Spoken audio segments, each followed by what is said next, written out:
જય શ્રી રામ બધા મિત્રો તૈયાર થઈ ગયા ને નિશાળે જઈ છીએ। નિશાળે આવીને તમને મળું તો મિત્રો નિશાળે આવી ગયો અને ખાઈ પીને પછી પાછા ટ્યુશનમાં હાલતા થઈ ગયા 3 સાડા 3 બાજુ।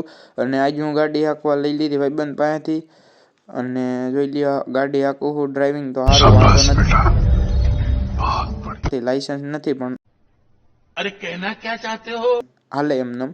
અને જોઈ લ્યો આ ભાઈબંધને દીધી તો વિડીયો ઉતારવાને ટ્યુશન પૂરું કરી અને હું ભાઈબંધ પાછા નીકળી ગયા। જોઈ લ્યો બહરાટો પાડ્યા વાળની દઈ મારે ઘરે પહોંચી ગયો ને ઘરે પહોંચ્યા પછી મમ્મીએ કીધું ગાંઠિયા લાવવાના તો આપણે ગામમાં નીકળી ગયા ગાંઠિયા લેવા અને ગાંઠિયા લઈ દુકાનેથી પાછા ઘરે આવું આવી રહ્યા ગાંઠિયા। સમજ રહ્યો તો મિત્રો તમને જ ખબર જ છે કે આપણે ભેંસને દૂધ દોયા પછી દરરોજ આપણે પાણી પાઈ છીએ, તો હું ગોળ નાખી અને ગોળનું પાણી કરવા વર્ગી ગયો। જોઈ લો ગોળ નાખી દીધો એટલો અને પાણી થઈ ગયું પછી ભેંસને પાણી મૂકી દીધું, ભેંસ પી લીધું। તો આજનો મિની વ્લોગ અહીંયા જ ખતમ કરી, લાઇક શેર સબસ્ક્રાઈબ કરજો, સપોર્ટ કરજો।